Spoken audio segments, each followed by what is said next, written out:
Hello, this is Pam Schmoll coming to you from Sterling Johnson Real Estate in downtown Redmond.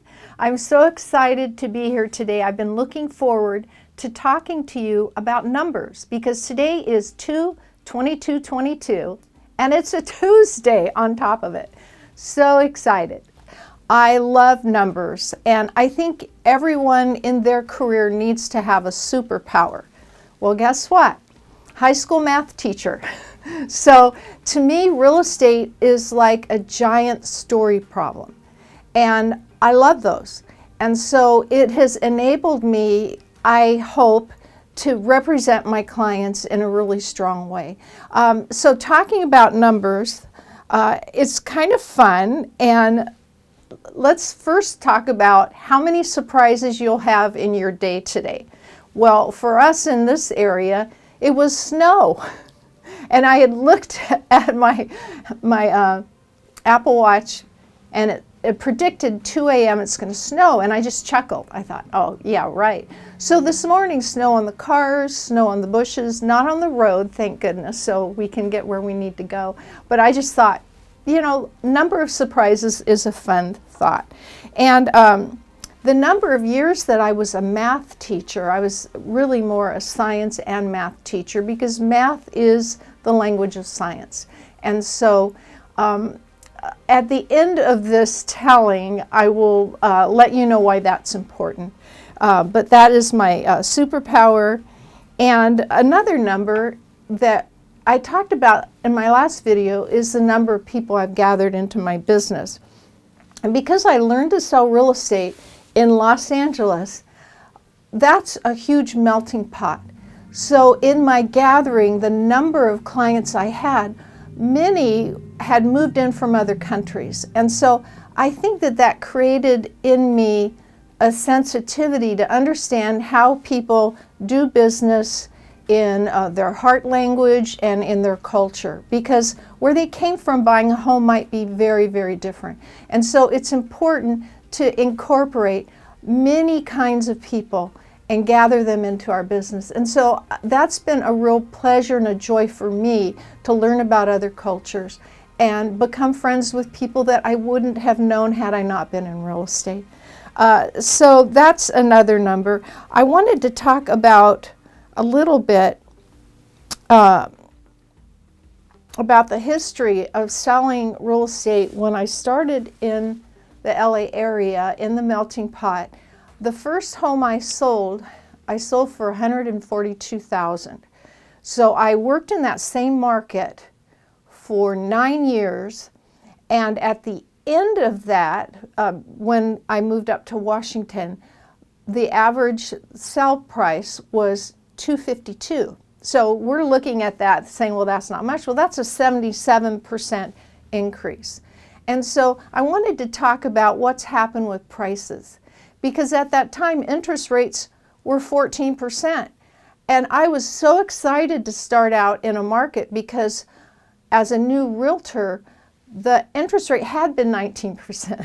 So I have a lot of history with the numbers in real estate, but the thing that is consistent over time and why I love this business so much and why I love houses is I think it is by far the most secure investment a person can make.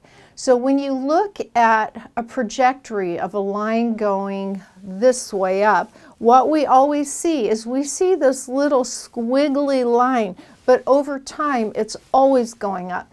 And so statistically, it's a great investment. And that's why I've always felt good about helping people get into homes. Even if there's a dip in value, it will come back. So I have said many times over, after 30 years, I've seen it all. Well, guess what? This market we're in now is crazy.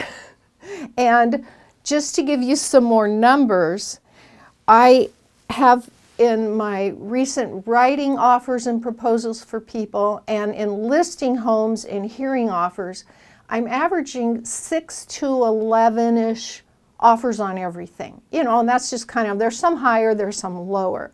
And so when I'm representing a seller, to wade through the information and help them choose for them the very best offer is my dream. And I always look like a hero because they're getting more money than they expected. But see, I also work with buyers, and we are struggling because of appreciation, because of low inventory. The number of offers that we're competing with is a real challenge. And so as hard as I'm working, as I always do, I don't feel like the hero. But don't doubt your realtor. We are all working really hard, whether you're a buyer or a seller. And so don't let the economy affect how you feel about your realtor. One of my favorite cartoons from the past, and I don't know why I held on to this one for so long, but it was a cartoon called Kathy. And in this particular strip, she says, "Someday I'd like to be someone's first love, second wife, or third realtor." So don't let that happen. You probably have a great realtor. And I work in a wonderful office. I'll talk about that a little bit later. I'm not the only great realtor, but I do work very hard.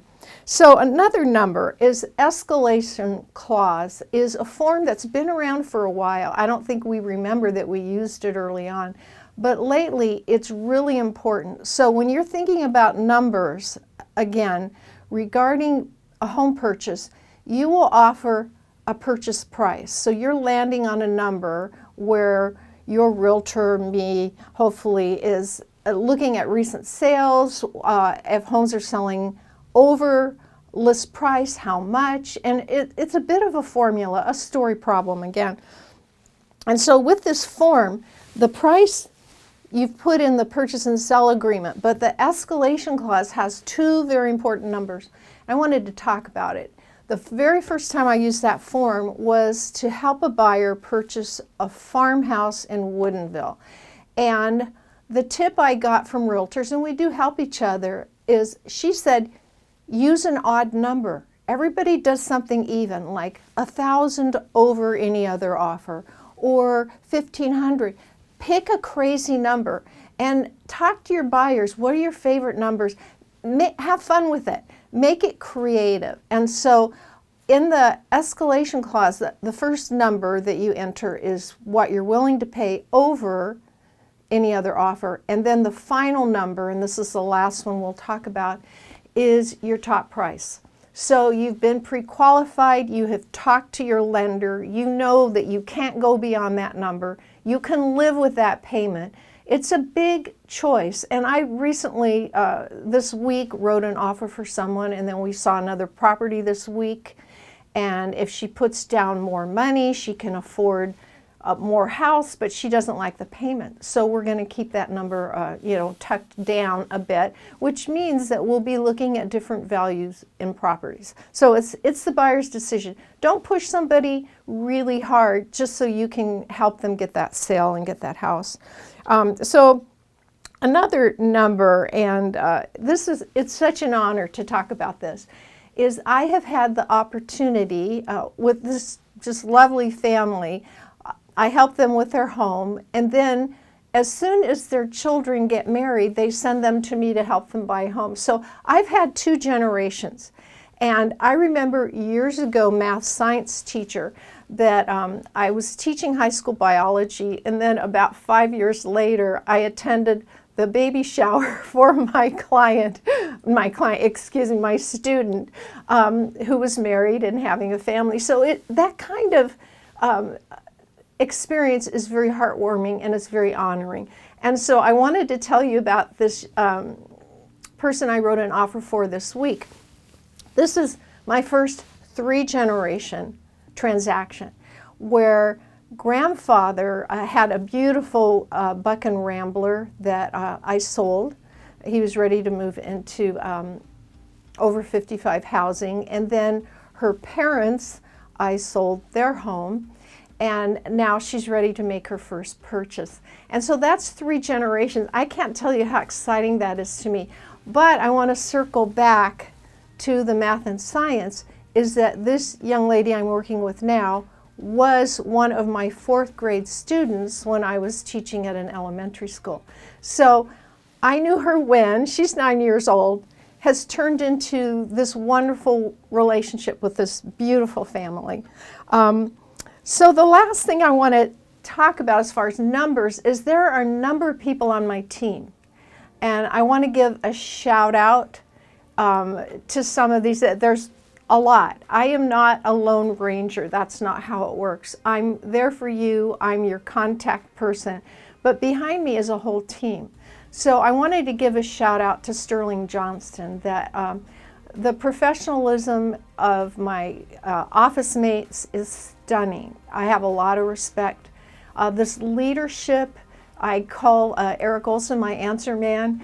And you'd think after 30 years I know it all. Guess what? I don't. So who do I call? I call Eric. And Brooke Nortonus, I have to tell you, I've never worked with a smarter woman in my life. She kind of runs the office and takes care of everyone and everything and has a smile on her face. And I would not be the success I am today without her help. And so I also want to thank our marketing team. I'm being filmed right now. and so I wanted to talk about Christine, and I want to call you Mr. Alexander. That sounds so formal. But anyway, the marketing support that I have is amazing. And so speaking of gathering people internationally into my business, coming from another state, learning real estate here, having these 2-generation experiences, these 3-generation experiences, I am really at a peak. And I'm so grateful for all of these connections. But I also want to say that there's more following as far as team additions for me this year.